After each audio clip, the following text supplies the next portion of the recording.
So good morning, everyone, and welcome to the inaugural session of the Full Betters Masterclass series, a major event within the WFF Forum's educational program in 2024. This year, our focus lies on the FAO's Four Betters approach: better production, better nutrition, better environment, and better life. The WFF Forum, born out of a vision to empower youth and foster positive change in agri-food systems, stands as a beacon of hope and transformation. Through initiatives like this Masterclass series, we aim to equip the next generation of leaders with the tools, knowledge, and skills necessary to drive transformative change. In the WFF Forum, the education program aims to provide access to knowledge and actionable solutions for healthy diets and healthy planet, while inspiring children and youth everywhere to create a better food future for all. One of our initiatives is the Youth Skills Hub. The Youth Skills Hub is a platform that equips youth with knowledge, skills, and confidence for the workforce and improving agri-food systems. It has three pillars: a series of skills-oriented masterclasses to educate participants on agri-food systems, a list of career opportunities made of internships, volunteer positions, and jobs to help young professionals apply their skills, an online library that offers technical resources and interactive e-learning for professional development. Today, we zoom in on better production, understanding that is not merely ensuring sustainable consumption and production patterns at local, regional, and global level, but about ensuring resilience and sustainable agri-food systems in a changing climate and environment. I'm very pleased today to welcome Dr. Janet Nabwami and Dr. Jacob Purnell. Our esteemed speakers from the Land and Water Division will guide us through this topic and present case studies that illustrate the real-world implication of our actions. Together, we will uncover key skills and competencies essential for driving meaningful change in agri-food systems. But let us not forget the wider context in which we operate. As we explore better production, we must remain mindful of the broader agri-food system and the intricate web of interactions that define it. It is through this lens of interconnectedness that we can truly grasp the complexities of our work and identify opportunities for innovation and collaboration. With this interconnectedness in mind, in today's session, we are aiming to keep you with knowledge on soil health in order for you to all become ambassador for soil and increase your appreciation for food producer and healthy soil on the benefit of all.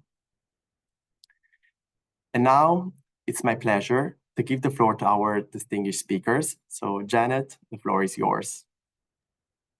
Okay, thank you to Davide for that introduction about the WFF Forum. My name is Dr. Janet Nabwami, and I work at the Global Soil Partnership, the Land and Water Division, and I'm a Sustainable Soil Management Consultant. I coordinate the activities of the Global Soil Doctors Program, and it's good to be here with my colleague, Jacob. And my name is Dr. Jacob Parnell. Thank you, Davide, for the introduction. I am the soil biodiversity specialist with the Global Soil Partnership. And I grew up on a small farm in the United States, and I have always enjoyed playing in the dirt. So now I get to do it a little bit more often. Now that you know your trainers, I think we can start off the class. So over to you, Janet.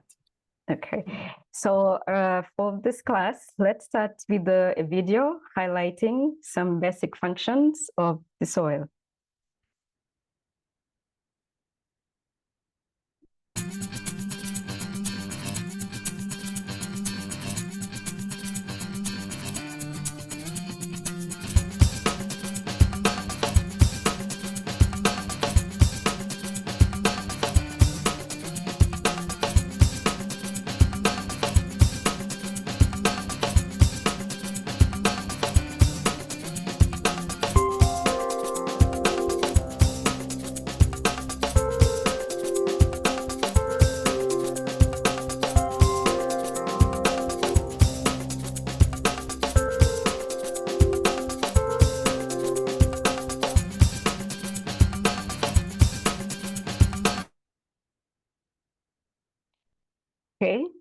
So we've seen in a video that our soils are really essential for food production. They filter water, they store water, they recycle nutrients, they're home to biodiversity.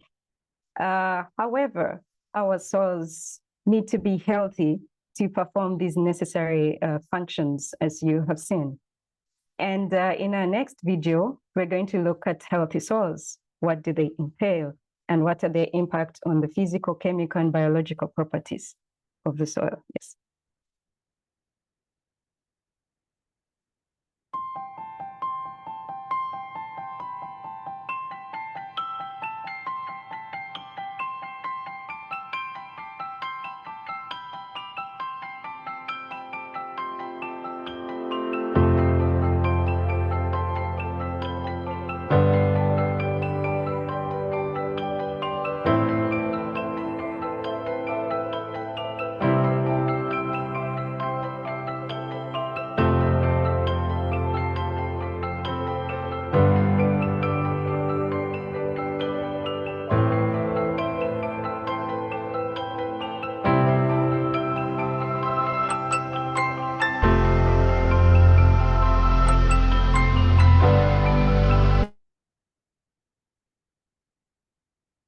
Okay, so our soils, as you see, they have various nutrients, more so that they provide for food production, for nutritious foods. In addition, we've seen that these soils have an impact on the physical, the chemical, the biological properties, and these will go through them one by one later. So productive, healthy soils really are a foundation for the food that we eat and for the life that we, as we know of it. And good soils are central to achieving the food, the FAO's vision of better production. And with this, we look at soil health from a different perspective. Yes, Jacob? Yeah, like Janet said, we really cannot overstate the importance of soil, really in all of these four betters, but especially in better production. One of the things that we kind of have left out of these goals is we've got better production, better nutrition, better environment, and better life, and no one is left behind. So the soil is like that's the foundation that everybody relies on. So 95% of our food comes from soils. A lot of our materials for clothing, shelter, fuel, energy, all of these things come from soil. So if we don't have healthy soils, we can't do anything else on top of that. There's a quote that I really like that was said by an American journalist. He said that man, despite his artistic pretensions, his sophistication, and his many accomplishments, owes his existence to a 6-inch layer of topsoil and the fact that it rains. So the way that I look at this, as far as what it means, is that despite all of our technology, despite all of the advances in fancy machinery that we can get to try to grow plants more, or genetics where we can try to squeeze more, harvest more yield out of our plants, we really owe it all to the soil and to clean water.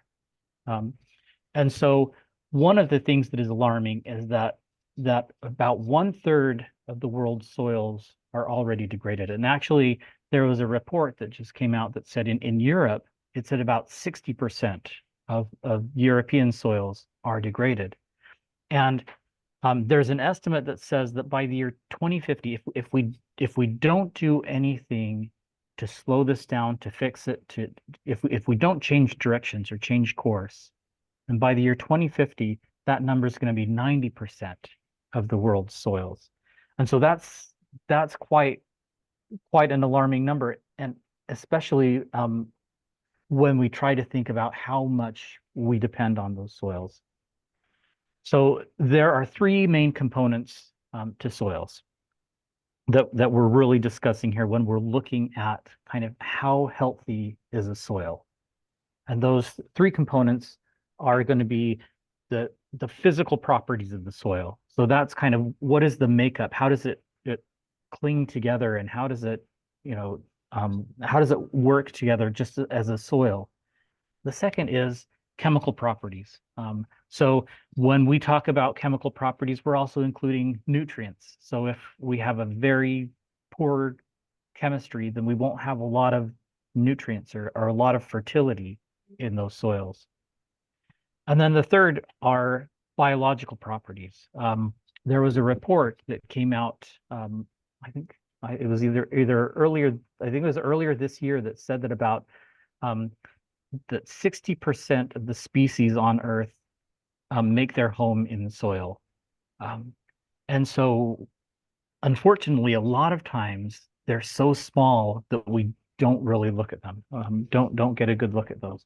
And so we look at all three of these components together when we determine soil health. And so, yeah, and so what we'd like to do is we'd like to kind of take you through these three different kind of components. Janet? Thank you, Jacob. So our soil is basically characterized by the physical, chemical, and biological components. And these interact and interconnect with each other. And as such, they allow the soil to carry out its essential functions. So we'll start with the physical properties. And of those physical properties, we do have soil texture. And soil texture, this basically is a proportion of various soil minerals like sand, silt, clay, and organic matter that can affect the retention of water and nutrients. Another physical property is soil structure. This is the way the organic and the mineral particles are grouped together, and this affects the aeration and the water movement. As we know, a plant, for it to grow, it needs to assimilate nutrients from the soil, and it does this from the soil solution or from using moisture. So if there's no water, there's no air to provide the oxygen, then the plant cannot grow. So these need to be in balance. So you can easily assess soil structure with a simple test at home. All you do is get some bit of soil and and wet it slightly, then form a ball. If it forms a ball and it doesn't crumble, you proceed also to form a cylinder. If it does form a cylinder and it falls apart, then we consider that a coarse texture. If from the cylinder you can form a curve, and this curve breaks or so, then we consider this texture medium textured soil. And then if you can form a curve and a whole circle and it doesn't break, then this is considered a fine textured soil. And with this, a coarse soil has got a lot of sand in it. A medium textured has got a lot of silt or loam in it, and a fine textured soil has got a lot of clay in it. So what are the implications or the impacts of having a coarse soil, a fine textured or a medium textured soil? So if you have a coarse textured soil, this implies that the soil will not be able to retain water. As it has got bigger particles, the water, much as it comes in, it drains through very quickly, and taking along with it the nutrients that are needed for plant growth. In addition to this, a coarse soil would alone will produce low crop yields in case for the farmer. If your soil is a medium textured soil, then this would moderately retain water and nutrients that are needed for the plant to grow, and it will be able to filter also water. But furthermore, it will be easy for the farmer to cultivate it, as it has got a good water retention, and at the same time, it will be able to, produce like good crop yields for the farmer. If you have a fine textured soil, this implies that it will retain the water, it retain a lot of water and nutrients that are needed. And furthermore, it can be difficult for the farmer to cultivate the soil because of the high water content that is in the soil. And at the same time, that high water content will also affect the crop growth and in turn also affect the crop yield. So as I said before, there needs to be a balance between the water and the air that is in the soil. If one is way beyond the other, then it becomes an issue. So let's look at the chemical properties for the soil. And for our class today, we'll look at the soil pH. And the soil pH is more of how acidic, neutral, or basic a soil is. And pH plays a huge role in nutrient availability for the plant growth. And it also regulates the soil processes such as nutrient recycling that is done by the microorganisms. So different crops usually thrive at different pH levels or pH ranges, with most of the crops growing best where we have slightly acidic to a neutral range. And soils that have got a low pH are considered to be acidic, while those that have a high pH are considered to be basic. You can easily test a soil pH at home simply by using a red cabbage. I don't know if anyone, if the people, if any of you participants know about red cabbage, could put a yes in the chat. So red cabbage, you get it, you chop it, boil it until the water turns into purple. And then you allow this water to cool down. Then you get a bit of soil, and then you add the purple water into the soil. And then watch out for the color. Observe the color changes. So if your mixture turns to about pink or red, then it is acidic. If it is blue or green, then we consider it basic. And if there is no color change, it just stays like purple, then we consider it neutral.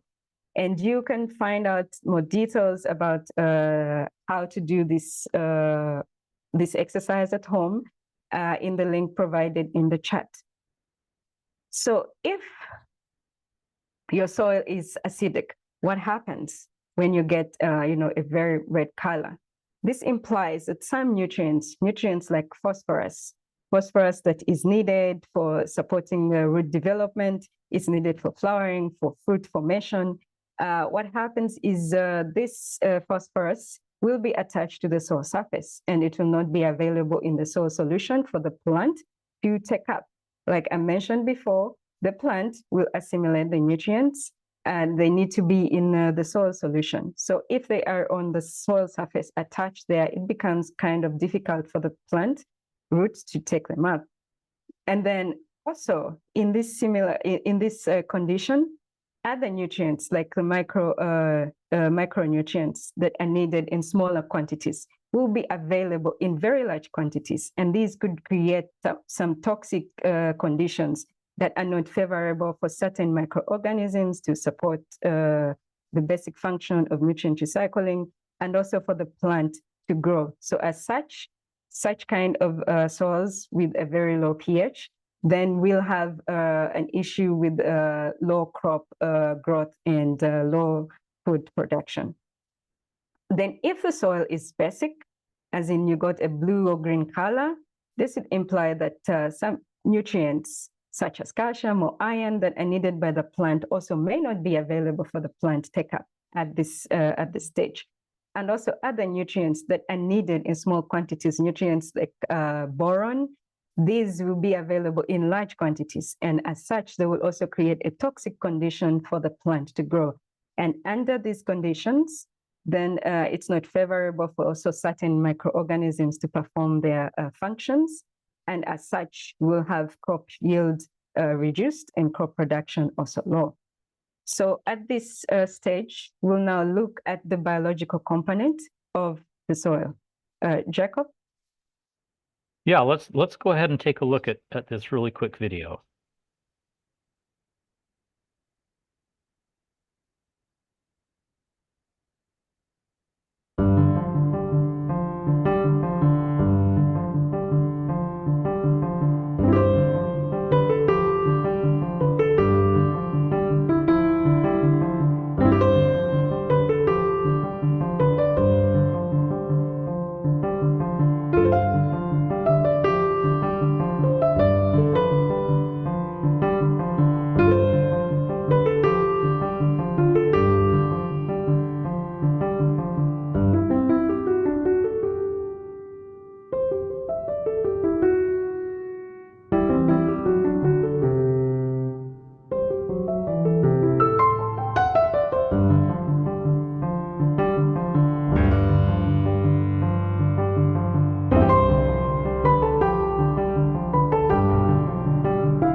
Thank you. So one of the most important things to realize is that soils are, especially healthy soils, are just teeming with life. Um, there's so much life in the soils, and we can't even see it all, as I've said before. Um, the organisms that are in the soil do so many wonderful, helpful things for the soil. For example, they help break down the organic matter that's in the soil, and make it available for plants. But then they also, in breaking it down, in incorporating that organic matter, they basically kind of sequester it. So they're basically pulling in organic matter and locking it away in the soils. And so the soils really, in sequestering that carbon, are one of our look like one of the best options for being able to sequester a whole lot of carbon in a natural way.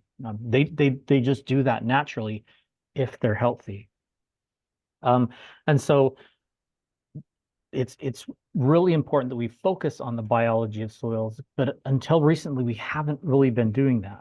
So the number that I showed you at the beginning, that 33%, that's mostly looking at the physical and the chemical properties of soil. We're able to say, well, there's a lot of erosion that's going on, or there's salinity, or there's all of these other components that are really looking at those. And so one of the things that we haven't explored quite as much is that biological perspective of soils. And so I'd like to share with you kind of a quick way of looking at biology. So this isn't going to be directly really looking at the organisms, but what it's going to do is it's going to show you how the organisms interact with the plant and give you some idea of what some of the problems might be with the soil from a biology perspective.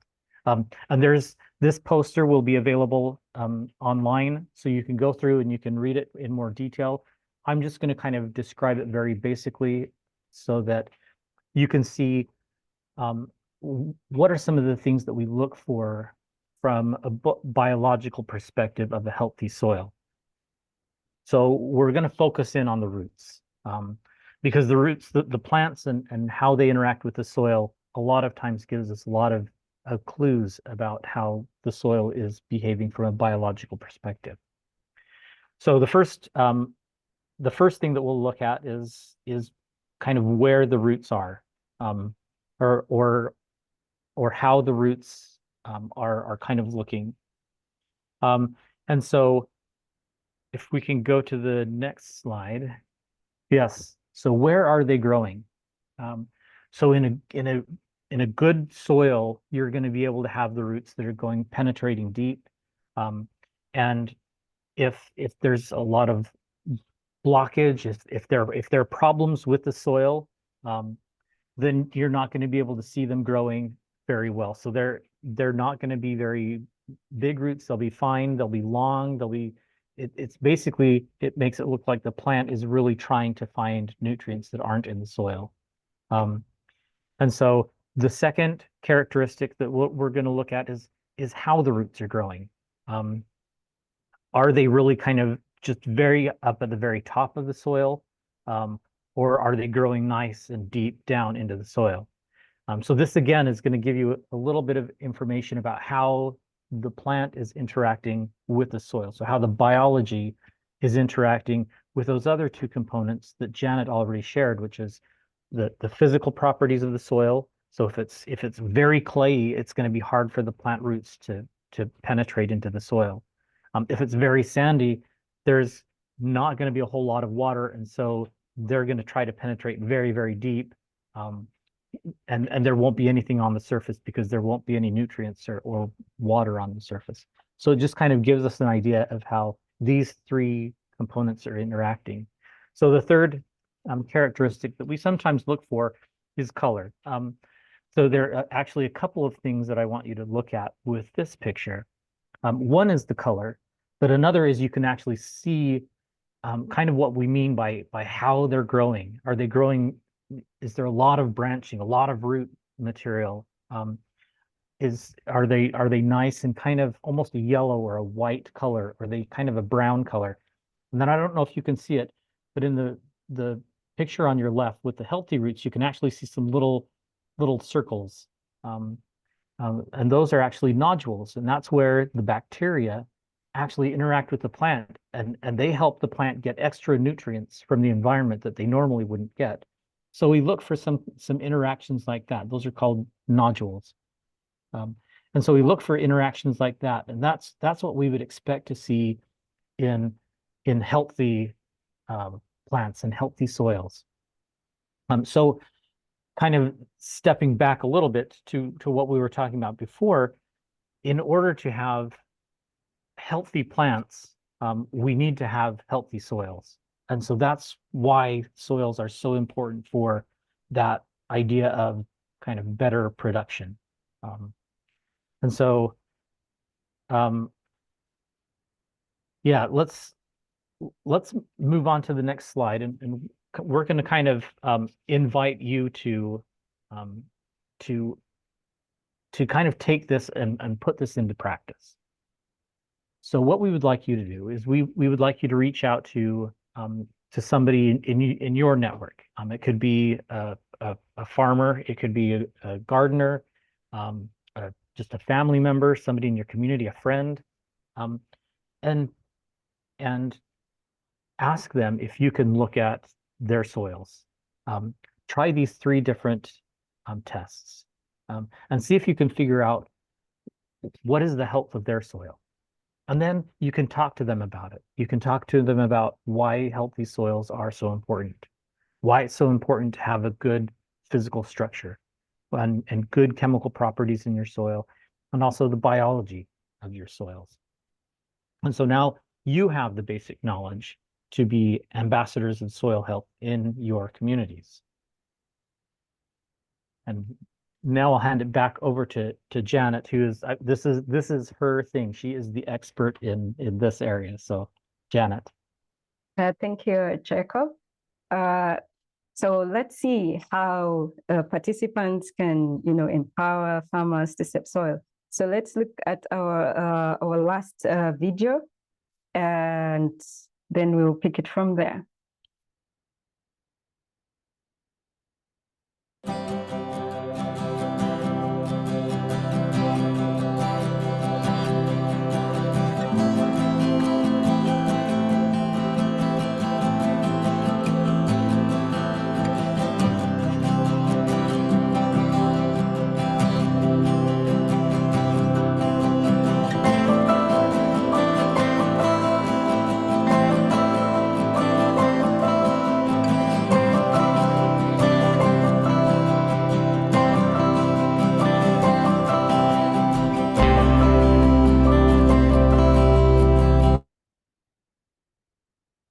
Okay, thank you. So we see in this last video, we see the farmers assessing their soils, discussing with each other on how to best, manage the soils, and looking at some practices that they have that are ongoing. So you too can do the same in your community. You can go out, you discuss with the gardener, a farmer, a member of your community, and any person, and talk about soil health. Another alternative also, you can join the Global Soil Doctors Program. This is a program that is looking at building the capacity of the farmers to manage the soils, more looking at sustainable soil management. So you can join the program, or as a trainer, you get also equipped with the knowledge to assist the farmers or the food producers to save their soils.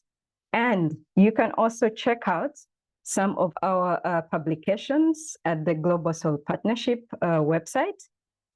Publications like voluntary guidelines for sustainable soil management, and see which practices would be more favorable and adaptable for your local farmer to restore and conserve their soil. So with that, would like to go through a poll or a quiz to see the information that we've been sharing with you, to see, feedback, if it was clear or not, etc. So please take this poll. Okay, the first question of the poll is, why are soils important? And you can select one of the answers below.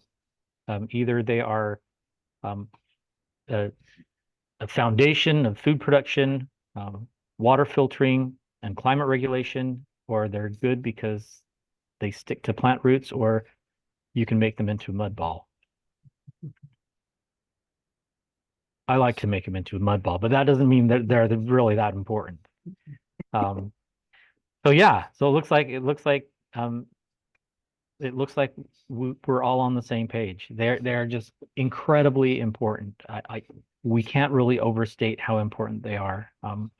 And so the next question that that we are going to look at is, okay, so what are the three pillars of the healthy soil that we went over? So you remember we kind of divided into three sections. We had three different ways that you could look at soils. So are the three pillars of a healthy soil earth, wind, and fire? I think that might have been a band name back in the 70s. Is it Asia, North America, or Oceania? Or is it biological, chemical, and physical? So yeah, it looks like most of you got it. It is the biological, chemical, and physical. Hopefully we don't have any fire in our soils. But there would be obviously earth and some pore space, so there would be some air. So let's go on to the next. So this one is more of a fill in the blank. So where you kind of write a short answer, who are some of the people that can contribute to a healthier soil? So we've talked a little bit about farmers, gardeners, growers, but who are some of those other people that are able to contribute to this? How can you contribute to it? How can you get other people to contribute it? And hopefully we'll be able to form this into kind of a word cloud and see what you think. And you know, hopefully you've come up with a few different options than those that I've brought up. It would be great to kind of see what this looks like.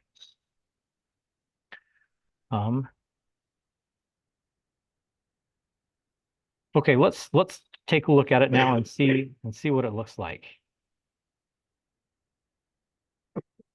Can we bring up a picture of some of the answers? Some of the answers.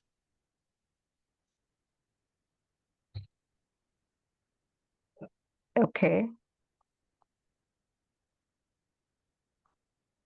Okay. So looks like we might not be able to show it on, oh, there we go. Policymakers, government officials, you bet.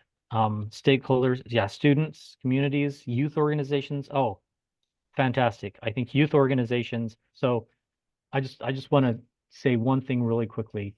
A lot of times, the older generation kind of says, what are we leaving to the younger generation? I think part of the problem with that way of thinking is that it indicates that we own the soil. So we own it now, we can do what we want with it now, and then we're going to leave it to the next generation to do something with it. And I think that's the wrong way of looking at it. So hopefully the rising generation looks at it more as it's a global resource. It's not mine, it's not yours, it's everyone's. And so that's something I think that youth organizations can really do. Soil doctors, oh, brilliant. But I think that it's important to recognize that we're all soil doctors. We all need to be soil doctors. And we all need to take Janet's class. Extension agents, research staff, everybody can do it. Yes. Wonderful. I love these suggestions. Farmers, researchers, they are definitely the ones that have the most interaction with the soil. But hopefully it's everyone that can be taking part in this. Let's go ahead and go back to the poll, the quiz. I think we've got just a little bit more to do.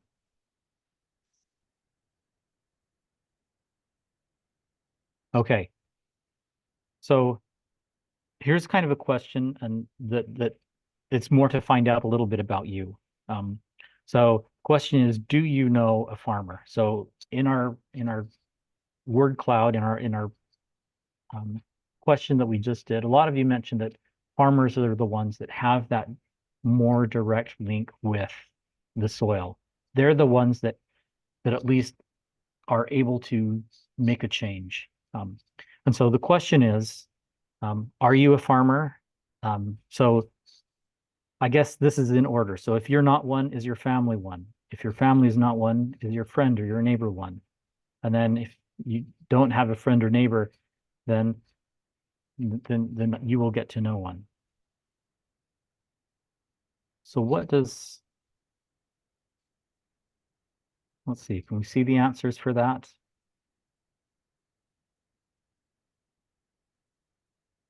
Okay. So look at that. It looks like almost 90% of you have already know a farmer. And so this is fantastic, especially because we've got one more question to ask.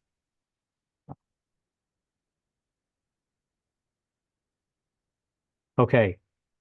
And that question is, does that person, so I guess you're one now, if you said that you were the farmer, but does your family, do your neighbors, do they know about soil health? Okay, so go ahead and answer this question in the poll that's coming up.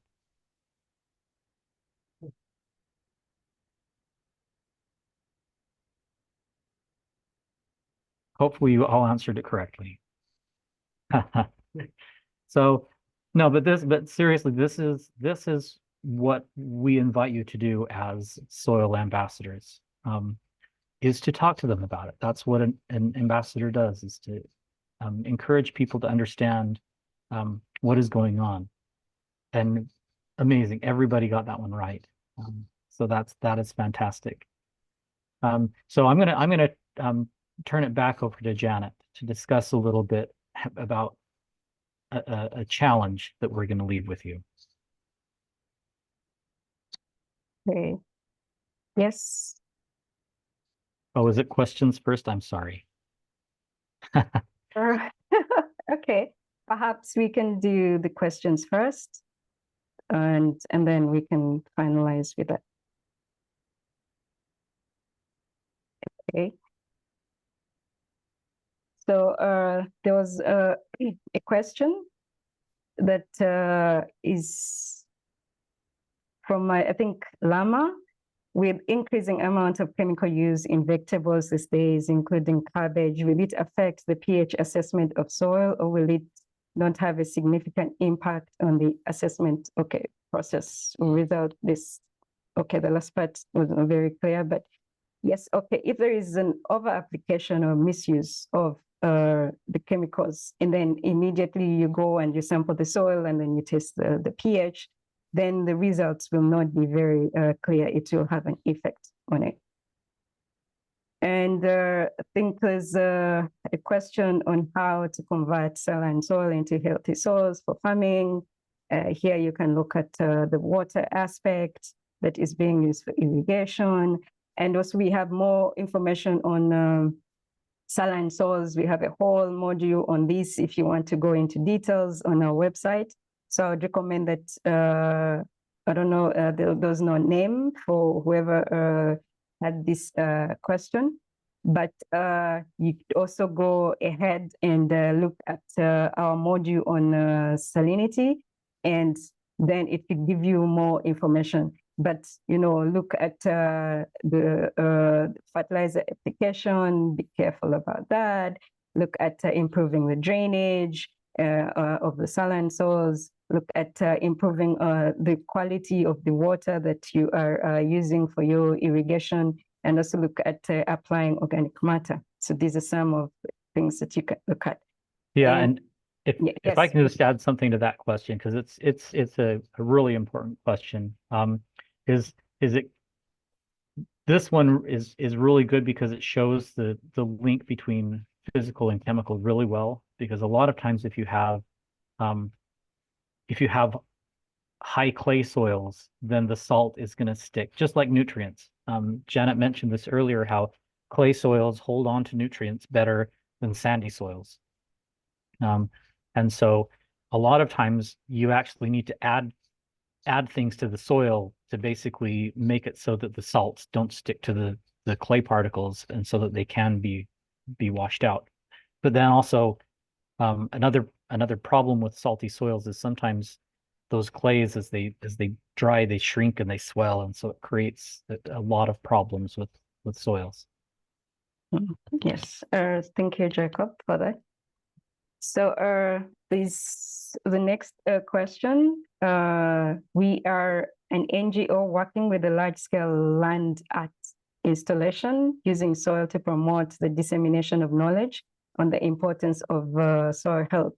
Then who can we speak to regarding this? You can send us an email on soildoctor@fao.org. That we'll put it in the chat, and you can communicate with us and we see also. Then there's a question from West Africa, looking at the soils that are impoverished in West Africa. What do you suggest to deal with this problem? Looking at more on aspects of enhancing the organic matter in the soil, how to improve, because the soils in Africa are really a challenge. They have very low organic matter, very low nutrients. So these are some of the things that you need to look at to deal with the problem. But of course, this is a very short class, so we can't go through all the details of what is supposed to be, what you're supposed to look at. But you can still look at our website, the Soil Doctors program. It has got more on how, best to manage the soil, and then how also to improve like organic matter, how to improve the nutrients, and which other practices that are needed. Yeah. Yeah, and I just want to echo what Janet has said. A lot of the questions that are coming up, there's one about improving soil texture. There's one about fertilizers. A lot of these have to do with organic matter in the soils. If you've got high organic matter, then it's gonna help the soil texture. There are some places where you're not going to completely solve those issues, but putting life back into the soils is going to actually prove the chemical and the physical as well. And so that's kind of where all three of those components fit in nicely together. Yeah. Yes. Thank you, Jacob. So with that, I think we can look at the context, the video context. So we would like to challenge you to a competition. We would like you to record yourself, having a conversation with a farmer, with a gardener, with a member of the community, or anyone about soil health and how it relates to food production, how it relates to the environment. And with this, you send us a 2-minute video clip. 2 minutes, not 1 hour, not 30 minutes, but just 2-minute video clip of your conversation with either the farmer or a member of the community, the gardener. So send us that clip at soildoctor@fao.org. And this video should be taken in a horizontal form. So if you're holding your phone, please you turn it to horizontal, not vertical, not like this, but like that. So you can take your clip. And we also need to hear the conversation clearly. So just look for a place that doesn't have a lot of noise, where you can have this conversation with the farmer or with the gardener, etc. And we will select the best video from the first 10 videos that we receive. And the best video, we are going to feature it on the Global Soil Doctors website. So once you do this, just the 10 videos that we receive, the first 10, then from those, we'll select the best and we feature it on the website. So with that, I thank you for listening to us. And I'll hand over to Isabella. Thanks, Janet. So as we end the session, I want to extend my heartfelt gratitude to all of you for your active participation and insightful contributions. Today, we have embarked on a journey with the initial step on better production, exploring one of the pillars of FAO's strategic framework that underpins sustainable agri-food systems. But our journey does not end here. In fact, it is just the beginning. As we reflect on the knowledge and insights gained today, I invite you to continue your learning journey by engaging with the U Skills Hub, our flagship initiative within the World Food Forum's education track. It is a vibrant community and platform for young changemakers, united by a shared vision for a better food future for all. Here, you'll find a wealth of resources, from interactive courses to expert-led workshops designed to empower you with the skills, knowledge, and confidence to drive meaningful change in agri-food systems. Thank you once again for your participation and dedication. Together, let's continue our learning journey for more efficient, inclusive, resilient, and sustainable agri-food systems through better production, better nutrition, better environment, and better life, leaving no one behind. Thanks again. Thank you, Isabella. I think it was just a brief question about the deadline. Sorry, I didn't see this earlier for the videos. Since we select the first 10, this we expect them within the next week. So beyond that, then we'll stop. Yeah. So if we get the first 10 videos within the next week, then that's it. We close off. Yeah. Thank you.